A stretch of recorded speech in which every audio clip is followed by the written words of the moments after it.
The game plays better, it feels better. There's loads of great new features which make leveling better. But retail still seems to have the same vital flaws that it has done for years.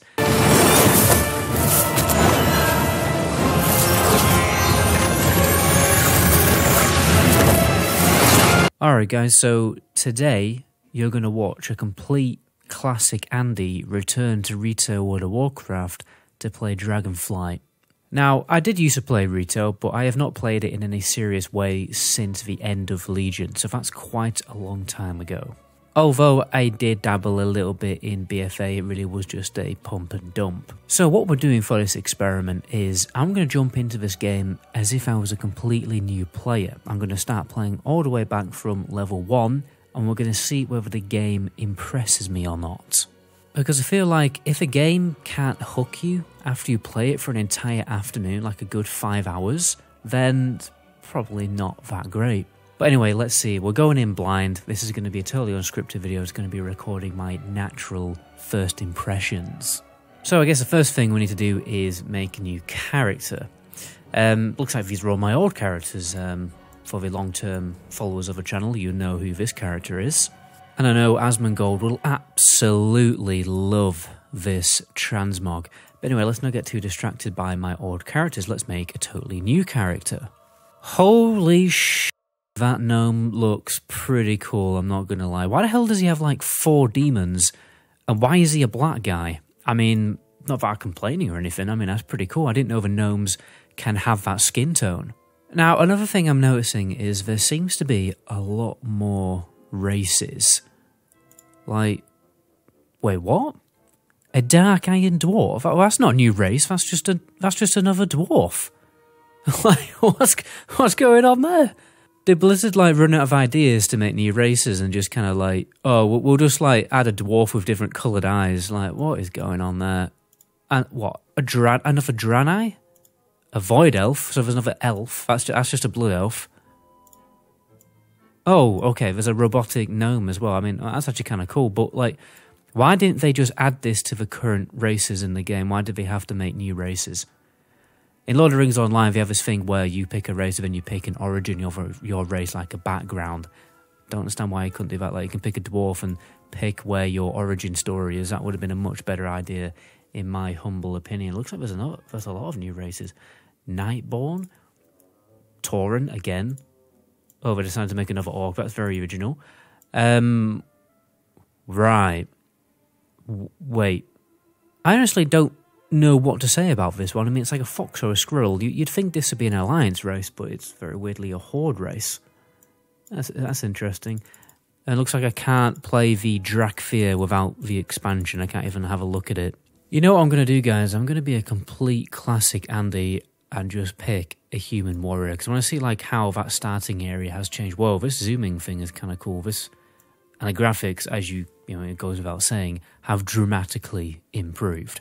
So there's definitely a lot more customizability. Like, you can change your mustache and your beard separately, for instance, and your face shape. And there's loads more new hairstyles. But, you know, I don't want to spend too much time on a character creator. Let's actually start playing this game. Right, so I've picked my name. Let's get going. Oh yeah, I forgot they added this. There's like a tutorial island, and then like you can pick the vanilla intro. Let's definitely go for the vanilla one. Right, so we're in the game. I think this, yeah, the new UI is already in the game. I have to admit, it does look quite tidy. It is quite good looking. Everything is good looking, actually. Everything just looks better, like miles better than Classic, obviously, so that's one redeeming factor. Right, so I've accepted my first quest. It's fairly similar to the one in Classic, actually. You just kill the wolf, so we'll crack on with that. Let's see what's different. Obviously, the animations are much different. For some reason, I've got a little bar down here as well. Another really cool UI feature is it's showing me where to complete my quest. If I'm, like, really far away, yeah, this little, like, diamond appears. That is very, very useful. So now I've got to put these fires out. Fortunately, I do have my trusty Rested XP with the active item button. So basically, whenever there's a quest item, I don't have to go into my bags and search for it. It will automatically appear, and I can just press it like that. Absolutely no hassle at all. Looks like the guide is now telling me to do a little bit of a cheeky death skip. Let's have a little look at what that looks like. Apparently, now, this is I think that's a little bit of an issue. Like, as you can see, I've pulled 3 enemies, and it's barely doing anything. Fair enough, this is the starting area, but, I mean, we'll see how it gets higher level, but right now, the difficulty basically is absolutely non-existent. So yeah, that's rested XP is great at giving you like little death skips like that. Sometimes also log out skips where you will actually teleport if you log out on a mushroom or something, which obviously saves a lot of time and allows you to complete quests much faster. Another really cool thing about the guide is while I'm running around doing my quest, it's going to tell me where certain rares are. Okay, the reason why I kill rares on retail is they should give a truckload of XP. Well, if they don't glitch out like that for some reason.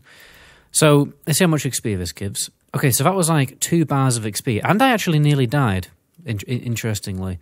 Actually, I think I am going to die. Okay, the game can sometimes be challenging, apparently. Now, guys, while we are moving over to see if this other rare has spawned, looks like it has, one thing that's, like, not so great about playing this is, you know, I've been playing it for about an hour now. I have not seen another single soul. Okay, there's just been nobody. It really does feel like I'm playing a single player game, and now that I'm running over to do Hogger, and it's not an elite quest and anything, you can just do Hogger on your own. Yeah, I'm starting to feel kind of just very alone, very lonely. Like, I have just started replaying Vanilla again. I'll talk about that later in another video. And when I was here in this area, oh my god, I've actually pulled like the whole of Africa here. When I was here, there was at least about 100 low-level humans either trying to complete Hogger or just doing these, you know, the other quest that's around here. It looks like Hogger is still actually an elite quest, so we'll see how difficult this is. Because yeah, when I say elite quest, I mean he's actually an elite mob. He's taking a bit slower to die. And, oh, right, okay. Oh, this is interesting. He has actual mechanic. Wait, okay, now this is actually kind of cool because if I kick him there, there was actually a mechanic there.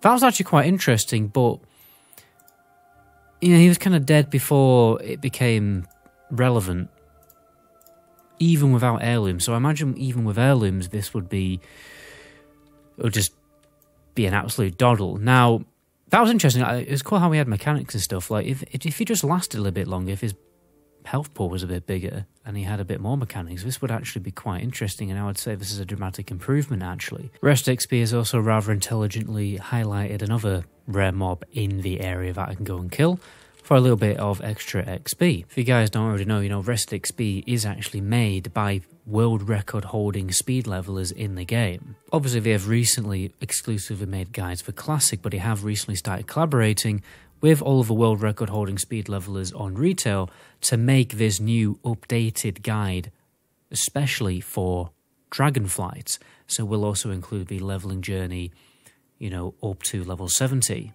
As always, you will find links to all of that in the description down below. If you want to check out the guide, you can get a free version as well on Curse Client right now, if you want to check out it before you obviously purchase one of the more advanced guides. So, I've finally seen my first player. No idea what's going on here, but there's a level 60 rogue and I presume a level 60 undead priest. And I'm presuming they're not leveling. No, he's just logged out. So yeah, this is the closest you get to any social interaction playing retail World of Warcraft, apparently. Now guys, I have to admit, now that I'm a bit higher level, the content definitely isn't face roll anymore. Like, I've died a few times trying to go for these rare mobs. So maybe it was just the starting area that was ridiculously easy, but now I am actually taking significant damage, and I'm not just one-shotting everything like mobs are taking longer to die. Oh, just ding, tactical ding there. So, yeah, it's definitely gets harder higher level. Now, apparently I've now unlocked talents, which you normally do at level 10. So, let's have a look at this. So, I mean, already it's very new. Looks like you do have to pick a specialization. Now, these seem like sample abilities. I'm not sure whether you actually get these abilities when you activate the spec. I guess it's just showing you like the quintessential difference between the abilities. I'm going to go for arms because why not? Okay, a little bit of a loading bar to activate it for some reason. And now it looks like I can go to the talent menu.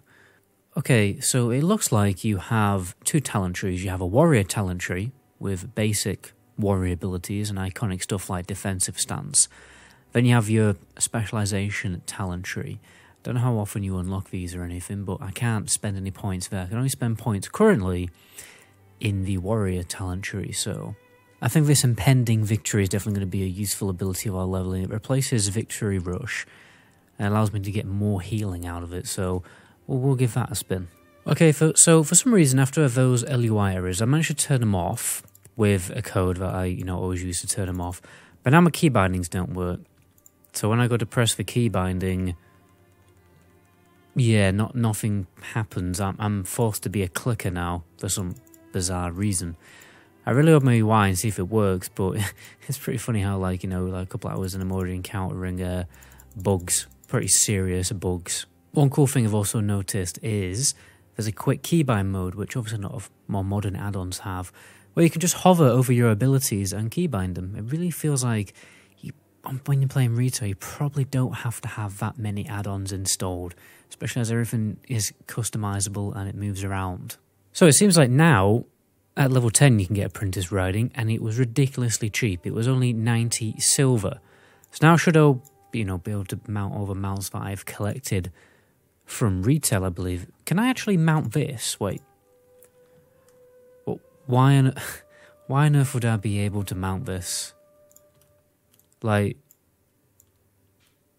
what? So I can only have it as a ground mount. Like, why is this a thing? This just looks stupid. Is it just me, guys, or does this just look incredibly stupid? A 60% Icebound Frostbrood Vanquisher just running around Elwyn Forest.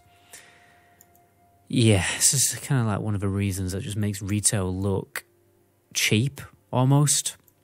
Like a kind of like a tacky souvenir shop. So once you get like a few more abilities, the game becomes stupidly easy again. I mean, look how many Murlocs I've just killed very, very easily. All I have to do is spam Whirlwind and this impending victory, and I just never die.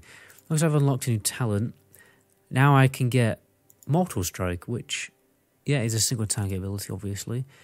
And, yeah, that should be cool, I guess. Now, one really good thing I have noticed is the content is scaling to me. So now I am level 11. Normally in vanilla you would now move on to a new zone, but I don't have to. So I can continue to level in this zone, enjoy this zone. I can do a little bit of Dungeon Finder on the side, which I'm now queued for. We'll have a little bit of a look at that too. And yeah, I can just chill and level in the zone and then take in the story, the lore. And I don't have to feel like I'm nerfing my XP per hour by staying in the same zone. So, rather interestingly, guys, is when you queue for a random dungeon, level 10 onwards, I am actually in, I think, a Battle for Azeroth dungeon. I think I remember this dungeon a little bit from back in the day. I think I'm with level 45s as well. So this is actually kind of cool, but the thing that worries me about this is, well, can we still do the classic dungeons? Like, are the classic dungeons still a thing, or have they like been totally removed from the game? Because that would be quite crap. Now, when I go to the queue thing here, it looks like this is it. Like, so I've got random dungeons and random heroics for Battle for Azeroth, dungeon and heroics for Dragonflight, and then for Shadowlands. There's no previous expansion dungeons. I'm not sure whether this is a permanent thing or not. You have to tell me in the comments section. Like, I can only queue for these. Have they removed all the old dungeons from the pool? That would not be great, in my opinion. I tried to see if there's anything on the calendar, like to suggest that, that 1 week is certain expansion dungeons, and then another week it changes up. But I really can't find anything that suggests that, really, on the calendar. And I think a downside to this is, imagine if I was a new player. I mean, I look like a new crappy player right now because I did die on the mechanics, but I was trying to talk at the same time. But at the end of the day, like, 2 other people have died in this group as well. You know, I'm not saying the Battle for Azeroth dungeons are difficult, but they're definitely a step up from, you know, dead mines, something as basic as that. Is that such a good idea for new players? You know, I feel like for new players, they would probably prefer more simpler dungeons with less mechanics, because then, like, even the newer players, more recent players who are, you know, leveling up their alts, do they want to play with total new players and fail on bosses like I am right now, over and over again? Probably not a good idea to just combine this, like, you know, new player and veteran player audience into more competent and difficult content like Battle for Azeroth dungeons. I think it would be better to have, you know, the low-level dungeons at least, like level 10 to 20, then maybe change it up a bit after that once these, like, new players have gained a little bit more experience. Also, it really seems like the people in this group don't know where they're going. Like, the tank has just taken us to here. Yeah, I don't think he really knows where he's going. For some reason, I can't see my party frames anymore as well, which is kind of a concern. Again, it's probably another bug that we found.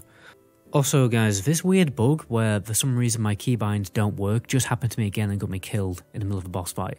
So, I mean, a reload does fix it, but very weirdly, like, I can still click the abilities, but the keybinds themselves just totally turn off, and now it's happened twice. Right, guys, so now the dungeon is finally complete, and I want to give, like, a quick rundown of what happened. I think I've seen a total of 15 different people now in this dungeon group, because people kept leaving the second that, you know, we wiped on the boss once.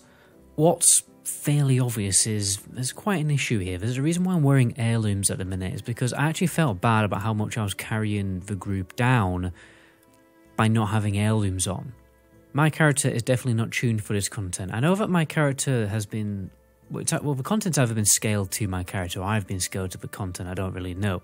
But the fact that I only have, like, what, 2 talents, so I think I have 5 talents now, is reason enough alone that I shouldn't be in this content, because this, you know, the Battle for Azeroth dungeons are slightly more difficult. It's taken us quite a while to get through this dungeon. I'm not powerful enough for this dungeon, my character as a new player. Imagine if I was a total new player and I barely knew what I was doing. I don't understand how I could competently contribute to the success of this group. I'm not powerful enough for this dungeon, my character as a new player. Imagine if I was a total new player and I barely knew what I was doing. I don't understand how I could competently contribute to the success of this group. I'm not gonna lie, guys, this was really a rough ride and it wasn't enjoyable at all.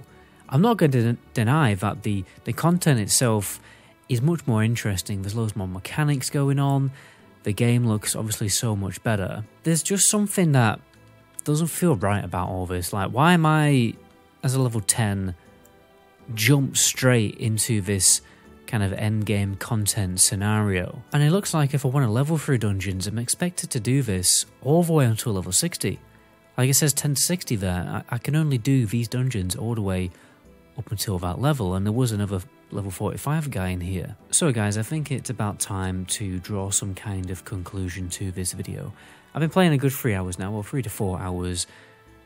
Again, honestly, I mean, I would have gone the full 5 hours, like a full afternoon, but at this point I am just pretty bored and I don't really want to play this anymore. So jumping into this, there were some cool things about the leveling. I liked how the rares gave more experience and there was treasure chests to find while you are leveling.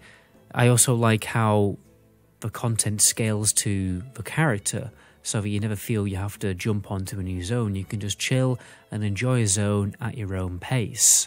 So jumping into this, there were some cool things about the leveling. I liked how the rares gave more experience and there was treasure chests to find while you are leveling. I also like how the content scales to the character, so that you never feel you have to jump onto a new zone. You can just chill and enjoy a zone at your own pace. The content itself was a little bit more challenging once you got a bit higher level, but even then, you know, once you figured out a really good strat, it wasn't that difficult. And I'm playing a warrior, so it's probably one of the hardest classes to level on. I imagine on more overpowered classes like mages and warlocks and, you know, protection paladins, it's even easier to level on, to the point where it is just a face roll and there's never actually any form of challenge, which is a bad thing in my humble opinion. Throughout this experience, I've also not encountered a single player apart from in the dungeon finder who was my own level. As much as I was kind of enjoying myself, this just feels ridiculously lonely. I mean, I feel like I'm just alone in this world. Let's run over to Redridge and see if there's actually any players there. Yeah, it really just looks like there's nobody here. The open world is just non-existent. I mean, if there's players not even in an open world and they're just sat around in a major city like Stormwind and queuing the dungeon finder, can you really call the game an MMO? It really is just a matchmaking single-player game. You may as well be like in an Overwatch menu. There's just absolutely nobody here, and it's a real shame. Let me show this next to some vanilla WoW footage, and you know, it's an extremely different scenario. It's quite a contrast. So despite all of these great improvements to the leveling, which I do like, and I would actually prefer some of these changes to be in classic WoW, I don't want to experience it all on my own like a single player game. Maybe it'd be funner with friends, but one of the biggest unique selling points of an MMO is you jump into the world and you end up bumping into people and meeting people and making friends, or not necessarily making friends over time, but you enter social situations. I can guarantee that I could level all the way to max level without any kind of social situation, without any requirement to make a dungeon group or make a group to do some kind of elite quest. I know people are going to be saying, well, you haven't even reviewed the endgame content or retail, and the endgame content is really good. But if I can't even like sit and play this game for 3 hours leveling up a character, then how am I even going to get to the endgame content? How would I, if you could imagine for a second, how would I get a friend to play this game? You know, if I was playing World of Warcraft regularly, it's like, oh mate, you've got to try out this game, it's World of Warcraft, and they get bored in the first 3 hours leveling a character, then obviously there's a serious problem and a serious flaw with the game. So overall, the game looks better. The cool character customization things are really good. The game plays better, it feels better. There's loads of great new features which make leveling better. But retail still seems to have the same vital flaws that it has done for years. It's not an MMO. I'm sorry, but it just isn't. It's just a game that is online that you play instance content on, or you collect mounts. That's it, that's all you do in World of Warcraft. Do raids or collect mounts. There's no need for you to go into the open world unless you're farming a rare spawn that drops a mount. And the only times you're going to enter social situations, which you should do in an MMO, is competing against people to farm some rare mob in the open world. I've gone 3 hours without meeting a single player, although one just ran past. Spoke too soon. But he's gone now. You know, you should be able to at least meet a few people in the starting area. Maybe it's because everyone does the tutorial island thing, who knows. Anyway guys, my name is MetaGoblin, until the next video, ciao.